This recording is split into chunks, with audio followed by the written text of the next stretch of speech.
Good evening, my friends.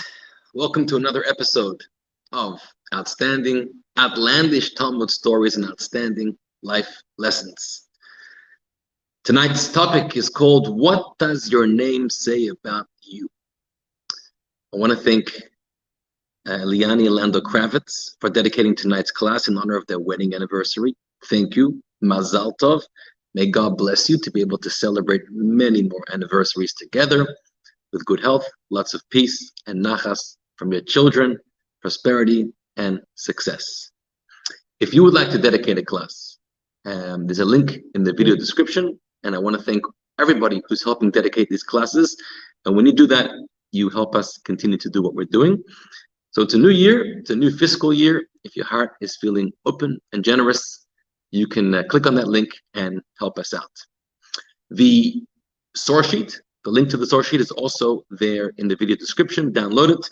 Tonight we are learning another outlandish story indeed, with an outstanding life lesson, of course, as always. And it's a story from the Talmud Yuma, page 83b. So download that source sheet. I want to also say that besides these classes, we're doing a number of other classes here on the Kavana channels. And one of them that we started a few weeks ago was the daily Tanya learning. The Tanya is divided into portions for each day of the year to be completed over a year. And we do about a 10 to 15 minute summary and description of the daily classes. So these are things on the YouTube channel. Press subscribe, you can get it, or on the Facebook page, you can like our page. And you can receive all of these in WhatsApp if you join the WhatsApp link.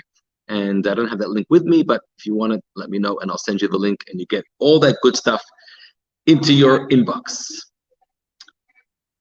All right, so I think we're ready to start.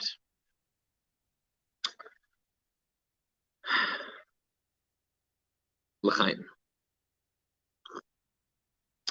In 1944, there was a booklet, a book that was printed, and it was called Kuntras Chicago, which means a collection of teachings from Chicago. What happened in Chicago?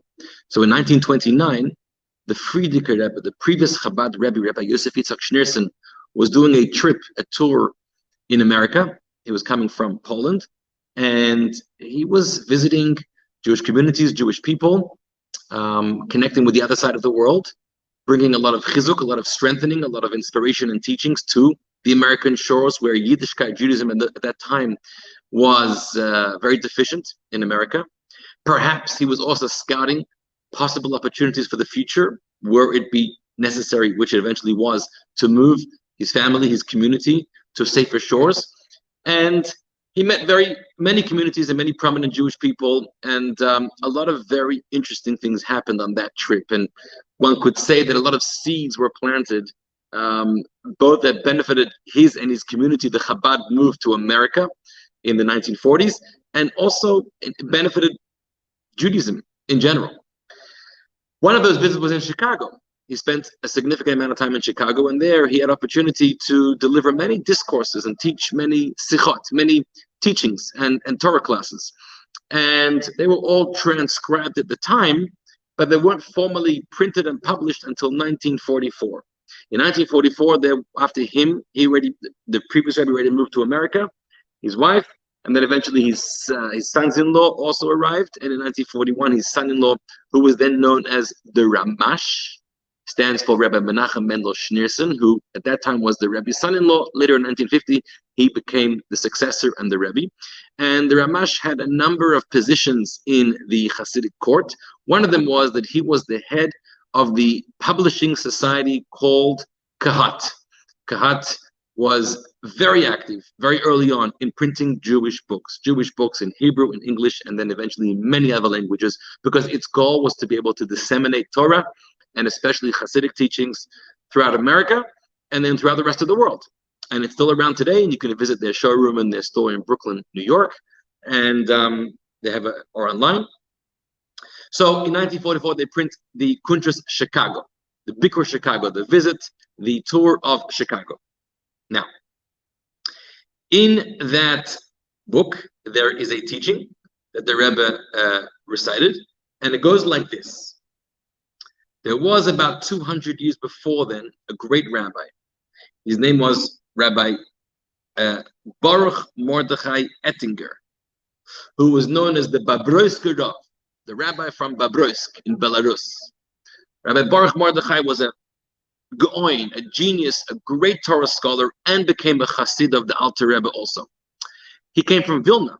So originally he was a grand rabbi in Vilna, and Vilna was the home of the Vilna Gaon, who had lived a little bit before him.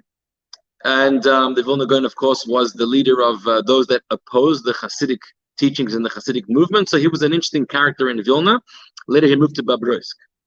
Once he was giving a lecture, and he took a Mishnah from Pirkei Avot, teachings of the ethics of our fathers, and it's chapter 4, and it quotes the following teaching in the name of a sage. The sage's name was Akavia ben Mahalalel, Akavia the son of Mahalalel. And he gives a wonderful teaching in the Mishnah. Maybe you're familiar with it. Akavia ben Mahalalel taught, always focus on 3 things, and they'll prevent you from ever sinning, where you come from and where you're going to, etc. Who was the Akavia ben Mahalalel? He was. We'll get to talk about him a little later. But when Rabbi Baruch Mordechai taught this, he added a Hasidic spiritual twist, and he said, "Well, let's look at the name and let's see what the name implies." Akavia. The word Akavia comes from the Hebrew word Akev. Akev means a heel. So find the heel, the bottom of your body, the bottom of your foot. And then Mahalala, the father of Mahalala, comes from the word Hallel. Hallel means to sing, to praise, to pray to God. And so he interpreted in Yiddish that Akavia, the son of Mahalala, which is the name, can also mean in Yiddish the Piate von der was erlaubt dem Eibishten, the heel of somebody who prays and praises with great glory and great joy and commitment to God, can teach the following teaching. And he explained that when somebody is on the level of being the Mahalalel, the person who is dedicating their heart, their soul, their energies towards praise of God and singing and prayer and all kinds of glorious emotional enrapture in dedicating themselves to God, then even their piata, even their heel, which is the lowest part of them, transcends, is far greater, far higher than another person who isn't committing their life to that kind of path. And that was the teaching that he taught at the time. And the previous Rebbe in his talk in Chicago quoted that teaching. And that was printed in 1944. Well, a lot of letters came in to the office at Kahas, which was addressed to the Ramash at the time, who was going to be the Lubavitcher Rebbe. A lot of letters of complaint. And there were 2 schools of thought. One was from the Misnagdik, from the anti-Hasidic camp. And they said, what's going on over here? What are the Hasidim doing to the Torah? They're taking the simple, the genuine meaning of the Torah, and they're adding all of their Baba Mises, they're adding spiritual twists, which have nothing to do with the original and genuine intent of the Torah. A name, Akavia, the son of Mahalel, suddenly becomes the heel of somebody who's a praiser of God.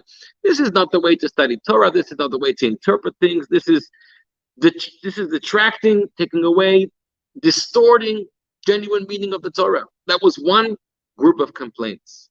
Another group of complaints came within the Hasidic community, and they said, we really shouldn't be publishing and publicizing these kinds of teachings, because even if we engage in them and we enjoy them, but for the wider world to see them, it doesn't bring a lot of respect to the Hasidic teachings, to the Hasidim, to those that are adding their spiritual twist to the Torah, because it sounds a little bit outlandish, it sounds a little bit of a distortion. Those were the complaints that were coming to the Rebbe. And so the Rebbe penned a letter that became a public letter. It could be he wrote it to someone in specific, but it's printed in his books of letters. And he says, I want to explain why you're all wrong. And I want to show you the validity and the accordance with Jewish tradition about how Rabbi Baruch Mordechai of Babroisk interpreted that Mishnah. And that leads into tonight's topic, which is a discussion about your name.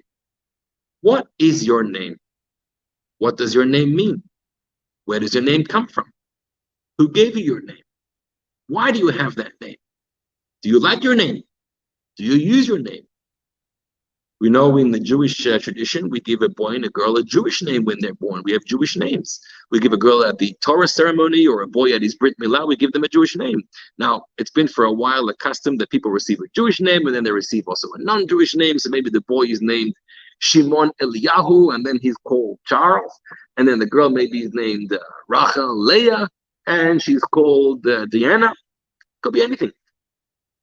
And some people will use their Jewish name, some people won't use, they'll use their secular name. We've come to a point in times that a lot of boys and girls growing up and they have names like Andrew and Peter and Stephen, and they come towards their bar mitzvah, their bat mitzvah, they really don't even know their Jewish name. So that's a little sad. So what's the importance of a name? I mean, a name, if you could argue the name really is not that important. A name is only necessary for others to refer to, some way for them to call you. If you lived on your own in the world, on your own in an island, would you need a name? If no one needs to call you, what's the point of your name? So a name seems to be a very technical thing to give a point of reference to someone else. Is there more value? Is there more meaning? Is there more power to a name? Gary, you're asking, is there more, am I discussing Hebrew names or English names? So I'm really discussing both.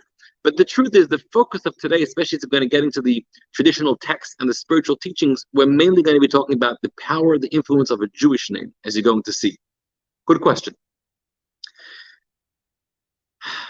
So I want to learn with you and figure out how a name truly is very indicative. A name has a lot of power. A name has a lot of influence.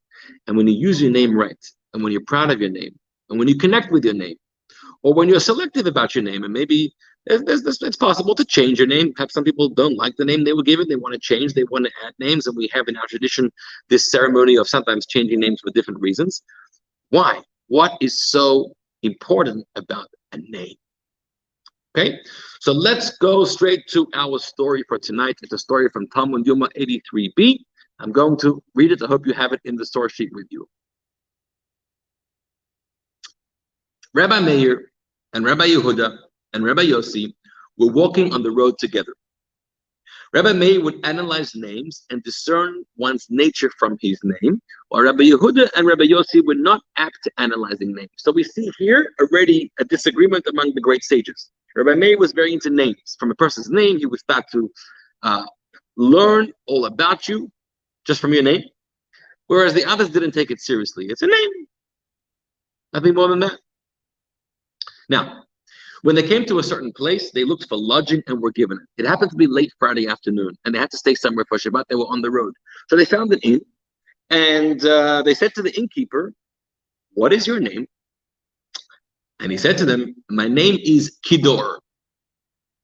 Rabbi Meir said to himself, either to himself, or he said, not too loud, maybe the others heard, maybe they didn't hear. Perhaps one can learn from this that he's a wicked person. A name like Kidor sounds like you're a wicked person. Why? Because it says in the verse in Deuteronomy, in the verse of the curses, it says there, "For they are a generation of upheavals." In Hebrew, ki dor tahapochot ema. Two different words. Ki, that, dor, a generation of tahapochot, of upheaval, they are.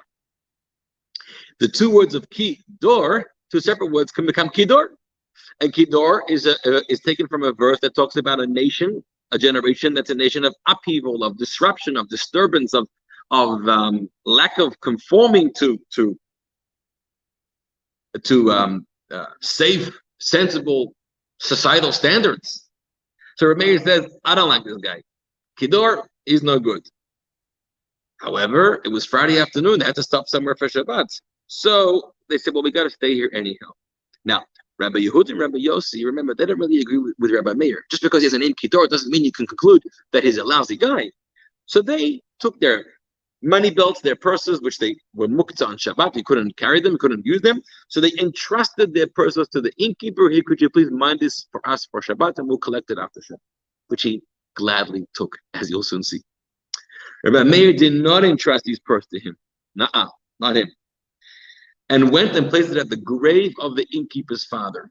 There must have been a cemetery nearby. Rabbi Meir put the money, the purse, by the grave. Maybe, I guess that's a safer place. People don't generally hang out by graves.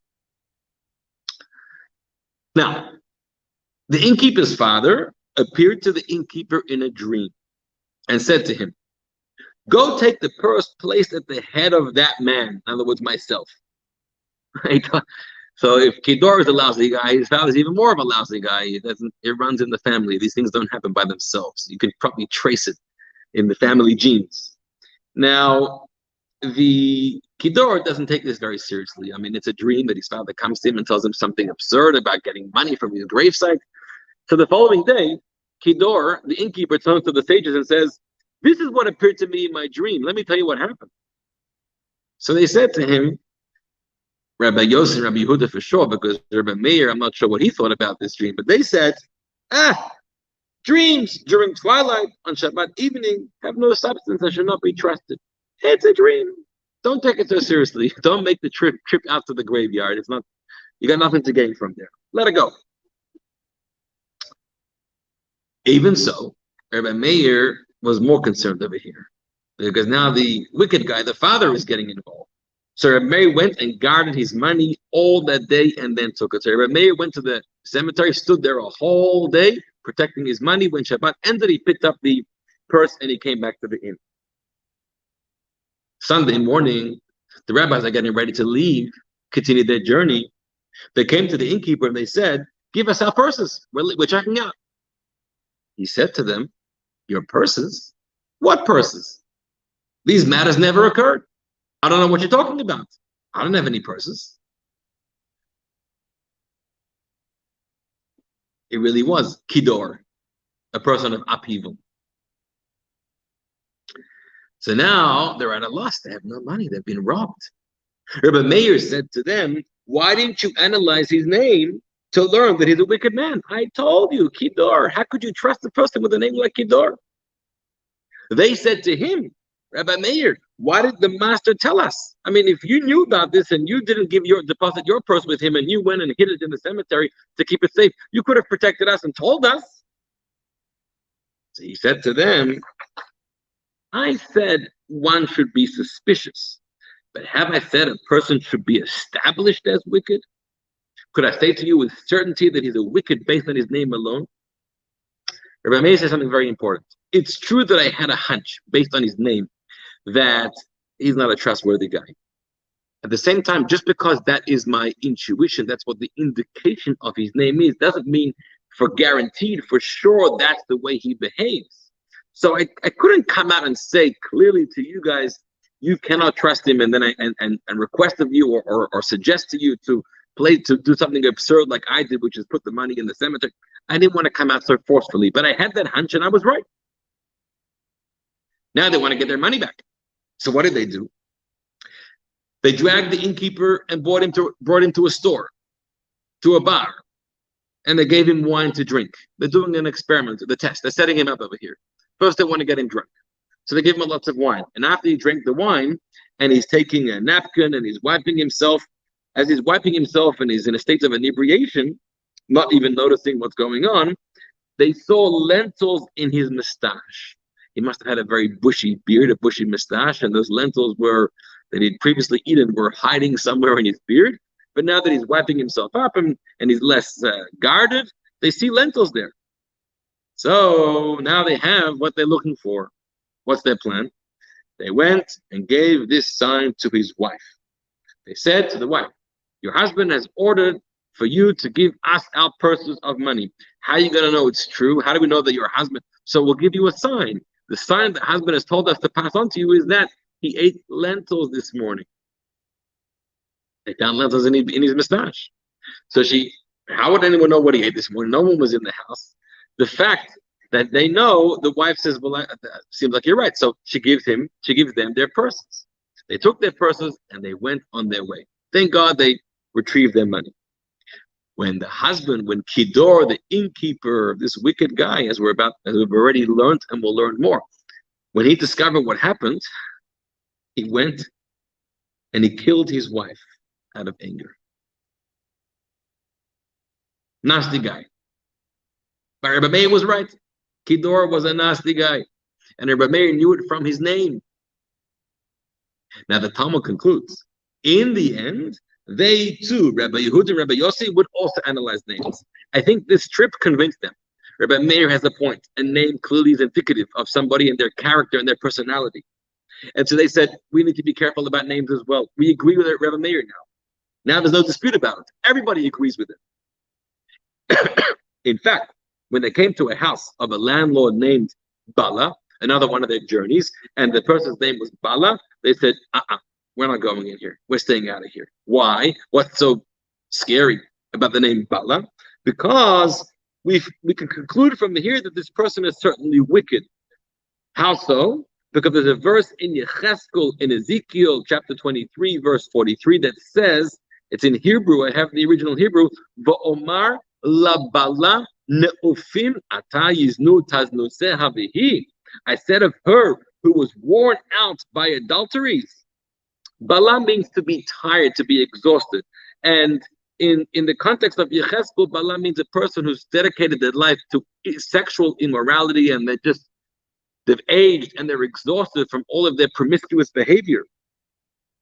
And it says in the book of Genesis, after I am grown old, shall I have a pleasure? Sarah says about herself, when God gives a blessing, you're going to have children. She's 90 years old. Acharei beloti, same word, bala beloti.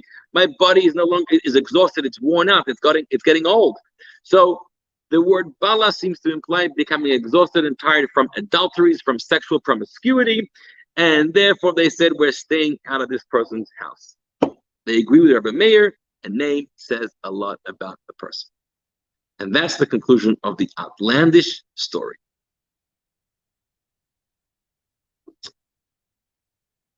What can we learn from this story? What does it mean to you and I? What's in your name? What does it even mean that a name is random? A name was chosen. I mean, maybe you were named after somebody special in the family, or maybe your parents liked a certain name or a certain person, they gave it to you. But what's the connection of the name to you? And if you were to change your name, would you become different? I mean, today you're Moshe, tomorrow you want to be Yitzchak, you become Yitzchak. What's going to change within you? You're still the same person from within. A name is a very superficial, external title about yourself. Or is it not? From Reb Meir, and then subsequently from Rabbi Yossi and Rabbi Yehuda, we're understanding from the Talmud that there's a lot to be understood and to be studied in the name of a person. Let's go through this step by step and explore some of our sources, traditional texts, to understand this better. Where does this come from, and what is the meaning of the power of a name? First of all, in the very opening chapters of the Torah, in the book of Bereshit, we find that God creates everything, and he creates all the living species, from fish to animals to birds, and then eventually humans, Adam and Chava. And we find that everything is created, but nothing has a name yet, right? The camel is created, but doesn't have a name called camel. So every species is created with no name yet, and every individual animal is created without any name yet. How does everything get its name? Do you recall the story in Bereshit? There's a very interesting verse and an even more interesting midrashic teaching on that verse that talks about how the name of species were given at the beginning of time. In chapter 2, verse 19 and 20, the Torah says that God creates all of the animals and the birds from the earth. And then he brings Adam, he brings the human, Adam's already created, to see what we should call those animals. And whatever name Adam gave, that became the name of the animal. Gary, you're saying Adam. Tell me what your comment or question is. I want to address it. So Adam is the one that gives the name to all the animals and their species. Why is it Adam's job? Why doesn't God give the name? Why doesn't someone else give the name? So the Medrash has a fascinating commentary story that happened over here. And the Medrash Rabbah in Bereshit chapter 17 says as follows. I'm going to read the English. Rabbi Acha taught, when God created the world and all of the animals and all of the birds and the fish, he first consults with the angels, and he says, let us make man. So the angels agree, fine, they make man. And then they say, what is the big deal about this man? Everyone's talking about the human. What's the mativoi? What is so great about the person? What's the nature? What's the character of this person? So God says, be very careful. Don't downplay the human being. In fact, the human being, Adam, that is created, is even wiser than you, angel. How so? I'll show you. God says, I have an issue over here. And I have all these animals that I've created, but they didn't have any names. Here, let me bring all the animals before you. I want you to give them a name. So he brings this kind of animal, and that kind of animal, and this bird, and this fish. And he asks the angels, please, what is their name? And the angels say, oh, we didn't create them. We didn't know their names. God says, well, look, I'm going to do the same test now with Adam. Let me task Adam with giving them their names. So he passes all the animals in front of Adam. And Adam says, okay, that group, that species, they look, I'm going to call them shor, which means oxen. And that species, chamor, the donkeys. That species, sus, horse. That species, gamal, camel. And he goes through and he names all of the animals in their original Hebrew name. And then when he finishes, God asks him, and what's going to be your name, sir? He says, I think you should call me Adam. And God says, why? Here it implies that Adam gave himself his own name, Adam, and God asks him why. And he says, because Adam comes from the word Adama, which means the earth, the ground, and I was fashioned and created from the earth in the ground. God is very impressed. And God tells Adam, and what should you call me? What's my name? Asks God. And Adam answers him, you would be, a good name to call you would be Adon. Adon means master, because you're the master over all creations and all of creation. That's the Medrash. What do we learn from here? The angels were given an opportunity to name all the species. Now, if naming was just about this arbitrary kind of guess or creative work of just coming up with names, that's not so difficult. Anyone could do that. You can come up with the most random, crazy names, whatever you want. I mean, nothing has a name of it. No word would even sound strange, or all words sound as strange as the other. Yet the angels say, no, we cannot name it. We don't know how to. And then Adam, who has greater wisdom than the angels, he knows how to name them. What's the big wisdom in naming and choosing a name? Answer is that we see this great wisdom in naming a name. Why? Because a name is not just a random, arbitrary selection or decision. A name seems to be the real name. When you're presented with this species, it has a name, it has a title, it has a classification, a label that is most descriptive of what it is, and you need to discover what that is. You can't decide on your own what the name is. You need to figure out what is its name so you can call it by its name. In other words, every existence, every species, every living thing has innately a name. A name is part and parcel of who it is. And for somebody to give it its name, it requires somebody to understand and see inside of it, what is it? What is its name that we shall call it by? That's what we've learned right away. In fact, the Sforno commentary, which I saw the other day, says, Adam, what was he looking for to give a name? So that he would see which name would be appropriate for each creature based on the specific tasks they performed in the universe. So it's first of all about their nature and about their persona that has a particular name to it. And it's also about what they're going to accomplish. And because of this particular contribution and achievement they're going to have in life, that tells you what their name is. So at this point, we have learned that the name of all species was very particular, was a real thing, so much so nobody could make up any names, and the angels were unable to name them, and only Adam, with his great wisdom and intuition and spiritual foresight, was able not just to randomly select a name, but rather, or make up a name, but rather to identify what their real names are. Let's go further. What about specific names? What about specific names? So within every species, there's the individuals. The species of camels, but every camel has a name. Every fish, every bird, All different kinds of birds. Every mosquito has a name. What about humans? We know Adam is the name for the human species, human beings. But what about this particular person and that particular person? Are their names also very significant? Or that already, the myriads of individuals within a particular species, you can give any name you want. The general classification of Adam describes the nature, their persona, the role, the character, the description of what human beings are. And every human being is a human being, and then the individuals were all a little different than each other and have a different character trait and a different mission and a different abilities, and then you can already choose arbitrary names, or no. So we're going to learn that every specific name of every specific individual and every specific living thing is also a very deliberate, meaningful name. Where do we see that? Again, classic text in the Torah. Think about this. Let's start off with the first woman that was created. Chava. How did she get the name Chava? So Adam was the name not just for him as a person, but for all the species. We're called human beings. But Chava was a name just for that woman. And the Torah says she's called Chava ki ein kol chai.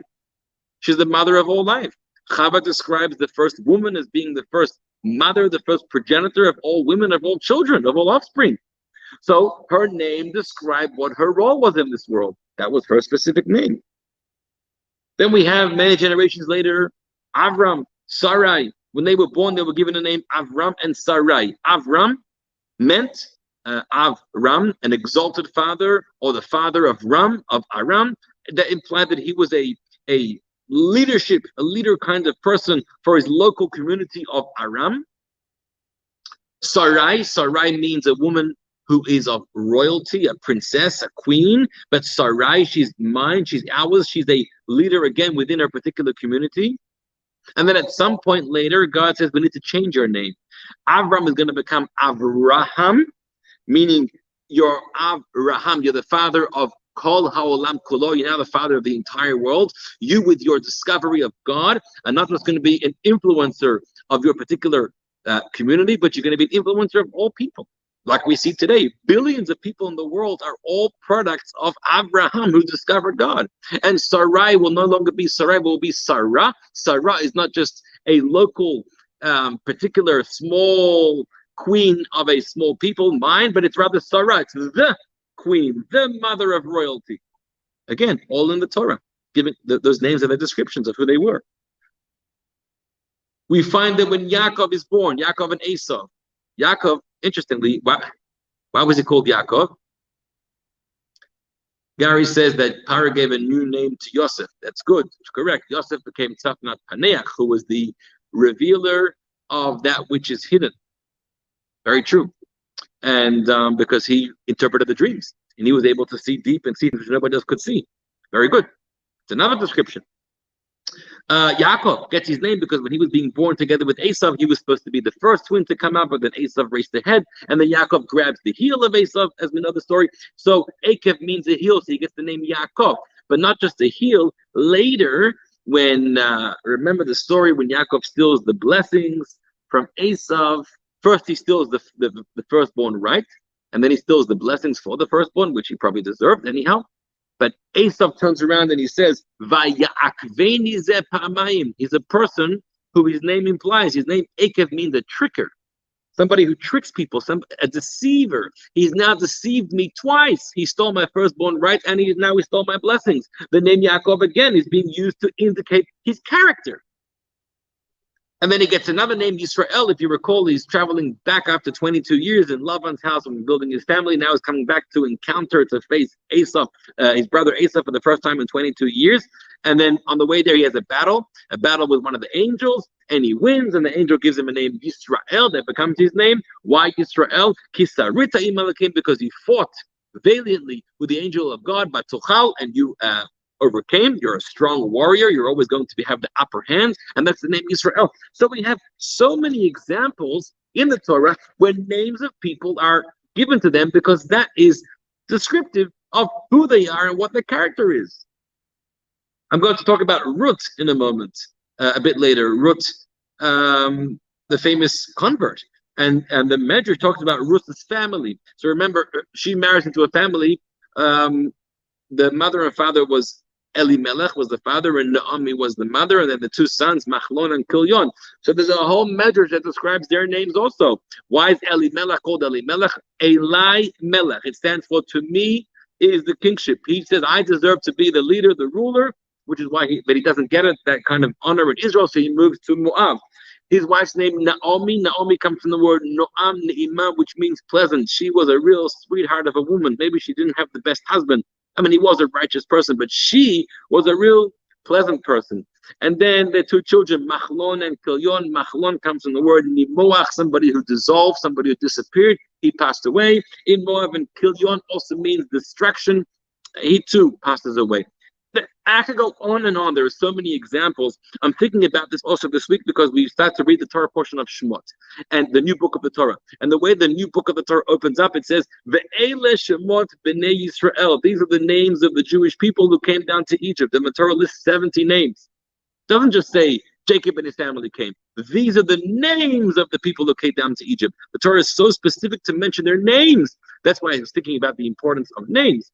And there's a medrash that says that the names of all the 12 sons of Jacob, which are listed as now coming down to Egypt, which will lead to the eventual slavery in Egypt, and only many centuries later, after much torture and destruction, will the Jews become freed from Egypt. But therefore, going into Egypt, we're told these names. Why? Because these names each have a quality of redemption in them.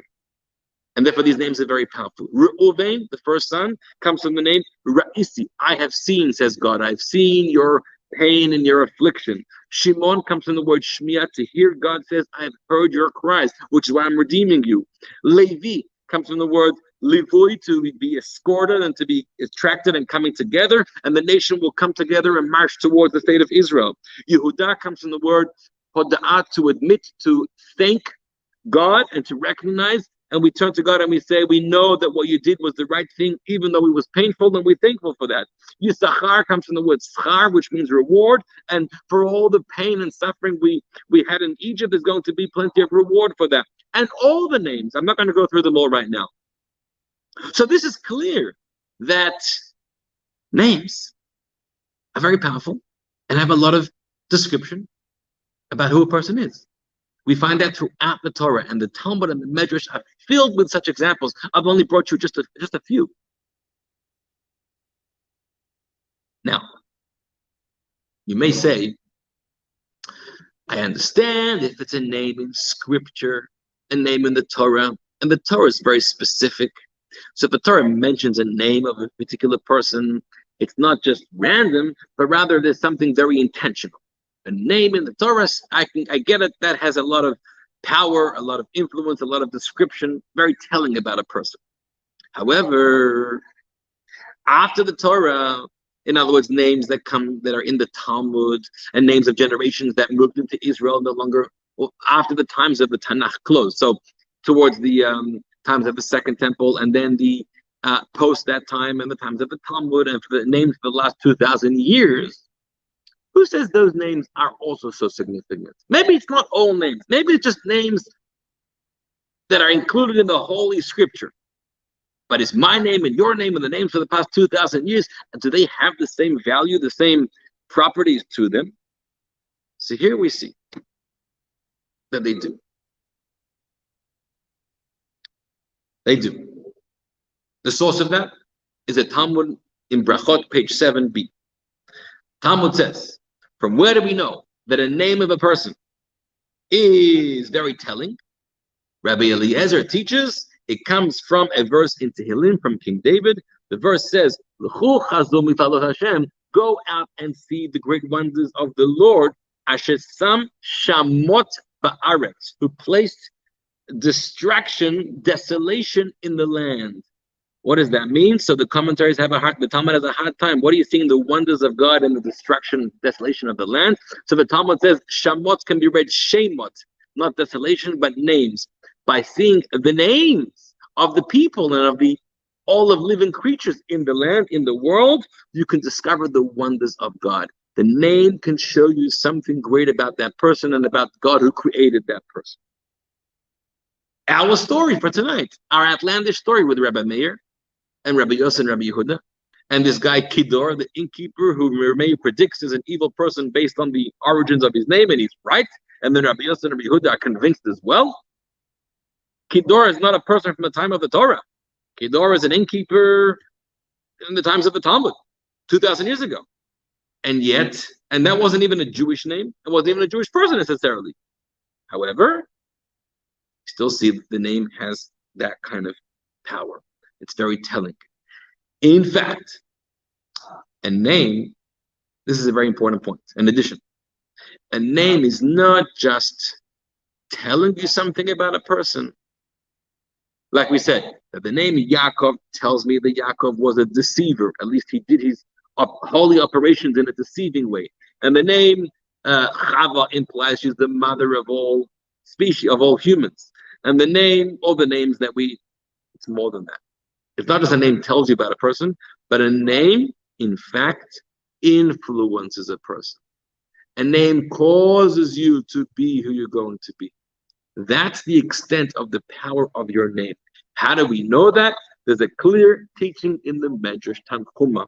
The Medrash Tanchuma in the portion of Hazino says, listen carefully, Lo'olam yivdok adam b'shemot l'kol lebeno. When you give birth to a child, parents, listen up carefully. Be very careful. Do a lot of research. Be very thoughtful and considerate about what kind of name you're going to give your child. Why? You want to name Hara'ul Liyot Tzaddik, a name that will enable the child to be a righteous person.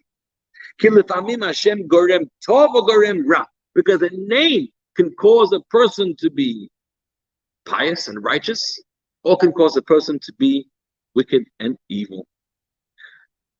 Like we find by the Meraglim, by the spies, and here's the Medrash goes into all the names of the spies that Moses sent to scout the land of Israel, and many of those spies failed in their mission, and the Medrash identifies that their names are what caused them to fail, which is why we find by one of them, by Yehoshua, who was the student of Moses, he did not fail, him together with Caleb, but before he leaves, Moses changes his name to protect him. He used to have a name of Hoshea, and Moses adds a Yud at the beginning, so he becomes Yehoshua. Now he has God's name in his name, the Yud and the Hey. God should save him, and now we understand.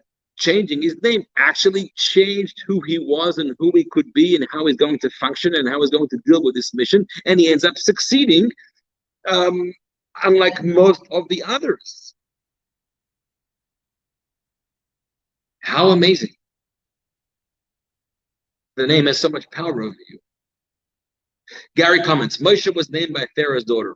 Very good point. The name Moshe, Moses, our great leader, and it actually wasn't given to him by his parents. At least, it's not clear in the Torah that way, but the Medrash tells us that that's the case. And the Torah does say, because his name, Kimin Amayim Mishisihu, I drew him out of the water, and the word Moshe comes from drawing out, and the daughter of Pharaoh, Batya, drew him out of the water.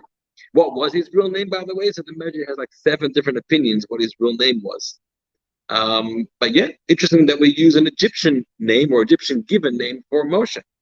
But again, that became his accepted name, and that name had influence on him. And in fact, there's a lot of teachings about how the concept of being drawn out of the water, in other words, saving somebody, in other words, taking that which is buried underneath the water and is not visible and bringing it out and making it visible and revealed. All of these traits really describe the work, the leadership, the prophetic work of Moses. So yes, it's a very powerful name as well.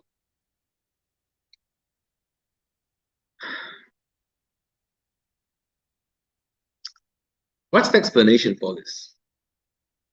What does it mean that the name has so much power over you? You know, my name is Eliezer.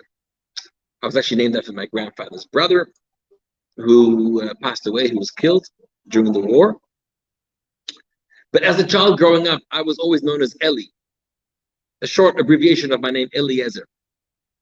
When I was a student in the yeshiva in Israel, I was studying one night. It was very late, I remember. It was close to midnight. And somebody walked in. I never saw the person before, which is common people walking. But this guy sat down next to me, and he started to present himself and started to talk. And I noticed this guy is not an average person. He was very learned and very wise, and he was a Kabbalist. He was quoting a lot, teaching a lot of Kabbalah. He was going, we studied together for a long time. And at some point, he came to my name and he asked me, "What's my name?" And I said, Eli. He said, "That's what you were named at your Brit Milah when you were born." I said, "No, I was named Eliezer." He says, "Chaval, you have to use your name Eliezer. When you don't use your full name, you are denying yourself of so much blessing, so much potential that you could have, that your name will give you only if you use it. Don't shortchange yourself and use half your name." And that is an interesting consideration for people who have Jewish names and secular names. I think your Jewish name has a lot of power. And if you would use it more and identify with it more, it would also allow you to discover your full potential and opportunities. So let's take a step back. Let's understand this. Why is a name so powerful? What's in a name? The Talmud in Brachot, page 55, says a very interesting cryptic teaching. We know that when God instructed Moses to build the tabernacle in Egypt, we had to appoint someone to oversee the project, a general contractor, right? An architect, designer. So who was chosen? Bezalel. Bezalel, the son of Uri, the son of Hur, he was chosen. Why? Why him? So typically we understand because he was a gifted person. He was good with his hands, he was good with his eyes, he was good at design. Then the Torah says he also had a lot of spiritual qualities to him. He could identify, he could understand the true intention of what God wanted. But then the Talmud says something a little different and outlandish. The Talmud says, Rabbi Yehuda says in the name of Rav, Bezalel was chosen because he knew how to combine the letters with which the heavens and earth had been created. He knew how to access the letters of creation. What does that mean? This is something discussed at great length in Kabbalah and in Hasidic teachings. But on one foot, how was the world created? So if you pay attention to the first chapter in Genesis, you know that it doesn't say God fashioned the world with his hands, but it says God fashioned the world with his mouth. He spoke the world into being. Vayomer Elokim, and God said, Yehi-or, let there be light, and there was light. And God said, let there be vegetation, and there was vegetation. Let there be man, and there was man. Everything was through God's mouth. That's why God's different than we are. We cannot create with our mouths. For us to create something, we need to build it with our hands or our feet. If we said something, we say something all the time. I want there to be a good business. I want there to be a sale. I could want from the end till tomorrow. All I'm going to do is talk about it, but not make it happen. It's not going to happen. By the way, I don't want to get carried away over here, but the truth is humans are a little bit godlike, and your words are very powerful, and you can build or destroy a lot of things through your words. You can build people's moods and self-esteem or love, or the opposite, destroy them with your words. So your words can create a lot of things, but I don't want to get carried away. This is not the point right now. So the world was created through words and letters. Meaning, there are 22 letters in the Hebrew alphabet, Aleph through to Tav. What's unique about the Hebrew alphabet and the Hebrew language, the original Hebrew language, Lashon HaKodesh, the whole language of the Torah, is that it's different than every other language. Every other language is a man-made language. English, French, Spanish, Russian, it's all human. Somebody came up with a language. Lashon HaKodesh was a God-made language. The language existed before the world was created. It's the language that God thinks in, the language that God spoke.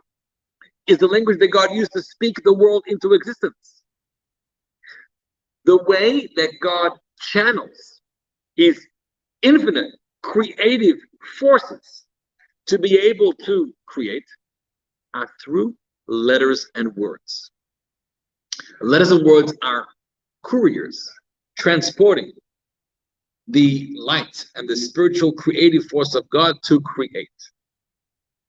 Take a simple example, because we also see how letters and words can transport and be couriers of ideas. So if you write the letter B on a piece of paper, what do you have from that? Not very much. You put a letter E next to it, you don't have very much either. Put a letter D next to it, and all of a sudden you have a word. You have bed, and you know what bed is. I don't know why I'm thinking about bed right now. Or maybe it's obvious, but notice what happened over here. You took three entities that have no value in and of themselves other than sounds, but you put them together and you created a whole meaning, So the human who decided that BED should spell bed and mean this thing you lie on and go to sleep on, look how it was created.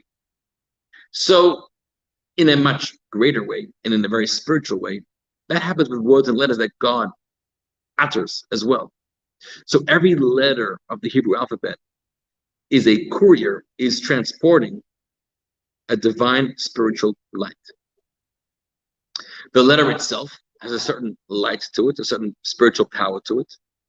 And then the way that you juxtapose letters together, you put letters in a certain order, and you put these three letters together, and you'll create, just like with words, you would create a whole word. And then if you put a number of words together, you create a whole sentence. And if you put a number of sentences together, you can create a whole paragraph. And you put a few paragraphs together and you create a chapter. And you put a few chapters together and you create a whole book. And you put a few books together and you create a whole sequel, a whole series, etc., etc. So think about that in a spiritual way. If every letter contains within it a spiritual creative force, the light of Hashem, then putting those several letters together creates the following entity. So for example, take the word shor. Shor means the ox. Adam sees this animal and he says, I know that its name is Shor. How do you know that? So you can interpret it in many ways. But the way it's described in the deep Kabbalistic teachings, and the Alter Rebbe and the Tanya talks about this also at great length, Adam saw that the creative forces, the building blocks that make this animal exist is because there are the manifestations of divine creative light that are expressed through the letter Shin, through the letter Vav, through the letter Resh, and in that order, Shin, Vav, Resh coming together to create Shor, and the combination and the juxtaposition of these lights, these creative forces coming together, results in this entity, this animal you see in front of your eyes, the ox. And the same can be said with every other general species and also every individual. In other words, the name is not just an arbitrary title or label. The name is the letters and the divine spiritual forces, creative forces, that make you into who you are. That's what a name is. And when you refer to your name, when you call a name, if you know how to say a name, right? You can say names in different ways. Your tone, your intention.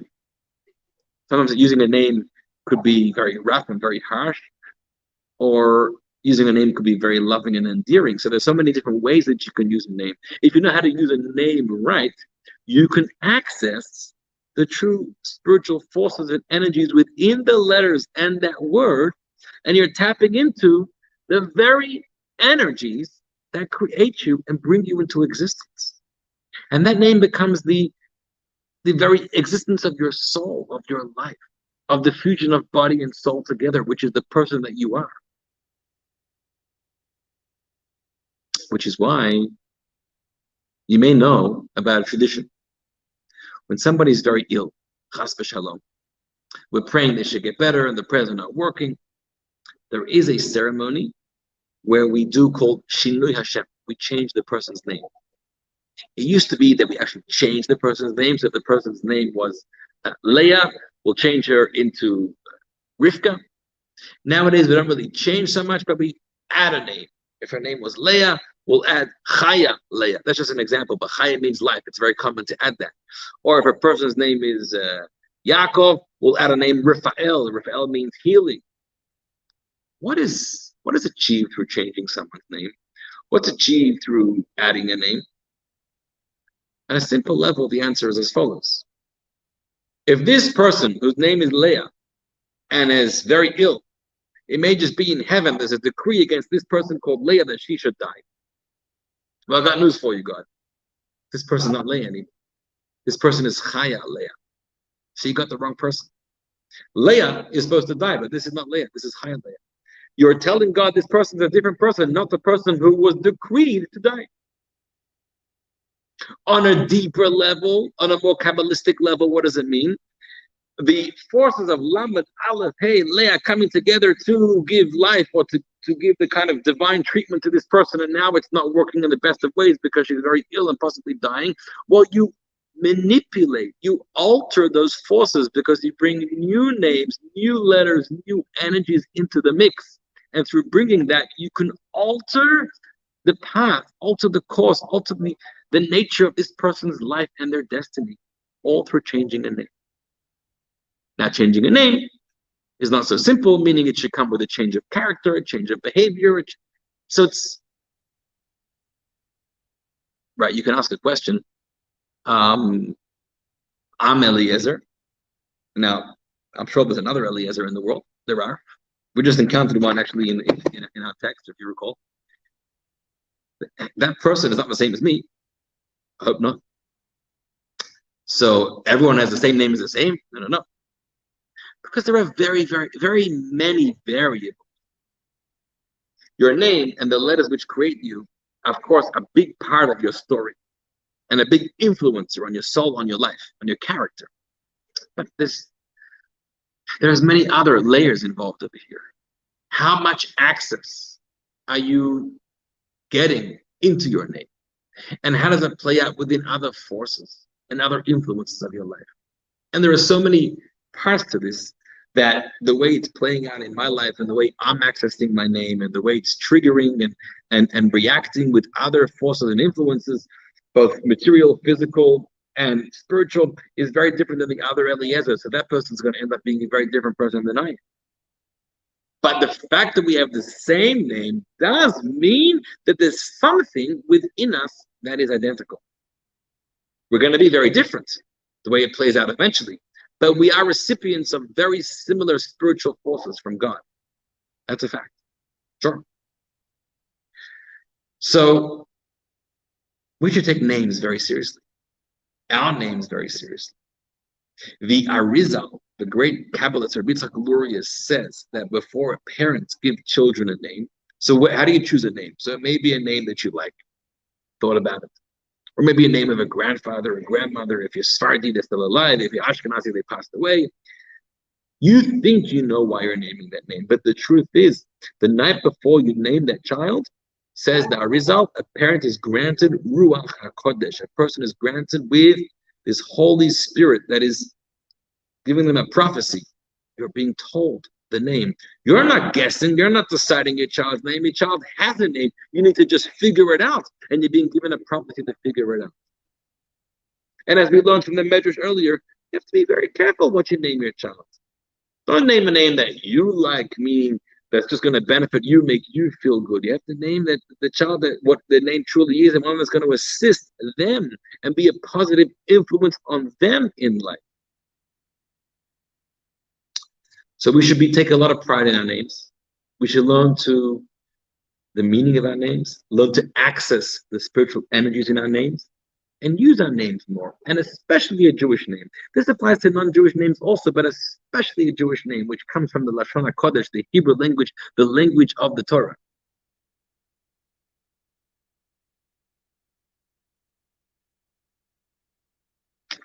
Let me conclude with one more very beautiful idea about names.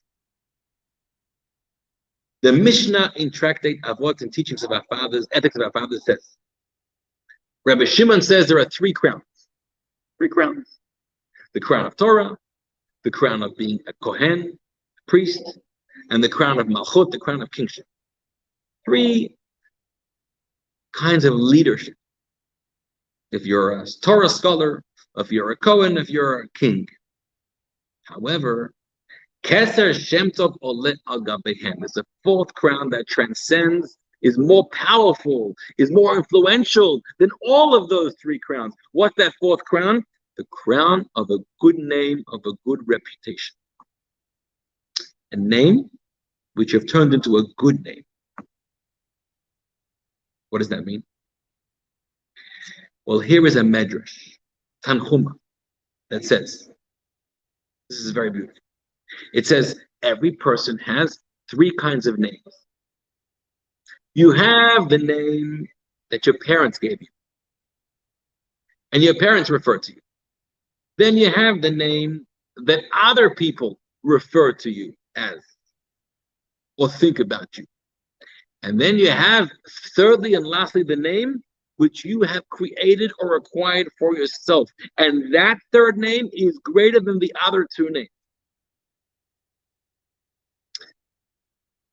We may be talking about the same name. Your parents called you Moshe, your friends call you Moshe, and you call yourself Moshe. It could be. Often friends, especially kids growing up, they get nicknames, right? I was growing up, I was called a lot of last names for some reason. My kids do the same thing. I was called Wolfa growing up, or Wolfie. Also, we should encourage our kids to identify themselves and with their friends with their real name and their first names. But here is as follows. Your parents named you Moshe, your parents named you Dinah. And that was a powerful revelation, a powerful prophecy they received about you, that's your name, and that's the intentions that your parents have. Then your friends call you Moshe, your friends call you Dinah, and they mean what they mean, and their intentions when they call you that, and what they see in you. But then you call yourself Moshe or Dinah. You create your name. You turn your name Moshe or Dinah or any name, and you give it a new life. You give it your identity. You give it your meaning. You give it your interpretation. You take it and you use it to be proud of. You use it to influence. You use it to tell you and to empower you to live how you want and how you should. And it becomes a powerful force within you. And then you elevate it and you create a new story. You create your story. Your story is not the story that your parents are giving you. But this is a very psychological thing here also. Who are you? Your parents made you, fine. And then you're a product of your parents, and then your friends make you also because you're very affected by your society. But don't be what your parents want you to be, and don't be what your friends expect you to be, but be who you want to be or expect to be. Create your own name. So, of course, this is the actual Jewish name that you're given. Enjoy it, be proud of it, use it, learn about it, and run with it. But more importantly, turn that name into your name, not just something that you receive from others. Make it your story, be proud of it. Open yourself up to its meaning, its interpretations, its blessings, and allow it to positively influence you so that you can maximize your potential and live your true destiny, your true name in this world. So that's the power of your name. Thank you for joining us this evening, my friends. And God bless you. Have a good night. Next week, same time, same channel. Have a good night. Stay safe.